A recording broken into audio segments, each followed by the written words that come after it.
नमस्ते, मेरा नाम साइश्री हेडा है और आज मैं आपको तुलसी माता का विवाह शालिग्राम जी से क्यों कराया जाता है, इसका संपूर्ण रहस्य बताने वाली हूँ। तुलसी विवाह की कथा वृंदा और दैत्यराज जलंधर की कहानी से जुड़ी है, जिसमें भगवान विष्णु का शालिग्राम स्वरूप तुलसी से विवाह करता है। यह कथा भक्ति, छल और अंततः एक दिव्य मिलन को दर्शाती है। तो चलिए सुनते हैं तुलसी विवाह की कथा।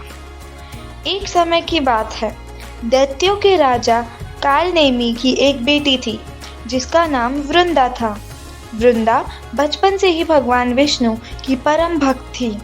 जब वह बड़ी हुई तो उसका विवाह जलंधर नामक राक्षस से हुआ, जो समुद्र से उत्पन्न हुआ था।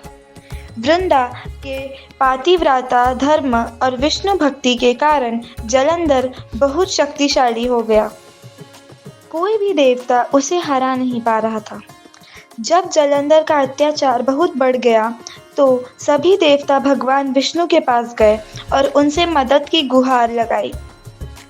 देवताओं की समस्या का समाधान करने के लिए भगवान विष्णु ने जलंधर का रूप धारण किया और छल से वृंदा का पतिव्रता धर्म भंग कर दिया।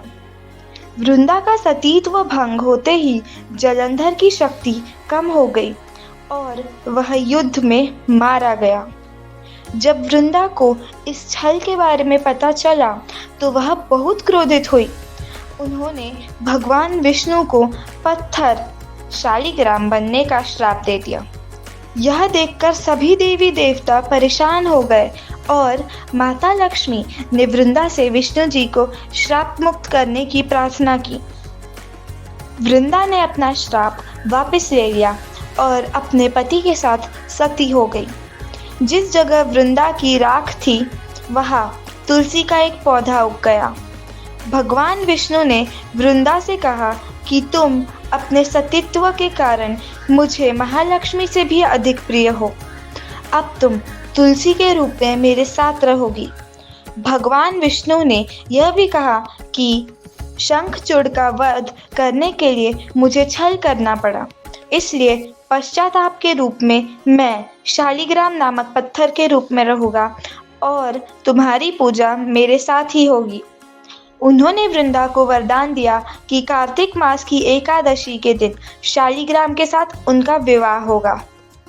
इसी कारण से हर वर्ष देवउठनी एकादशी के दिन तुलसी और शालिग्राम का विवाह कराया गया और जो लोग यह विवाह कराते हैं उन्हें कन्यादान का पुण्य मिलता है।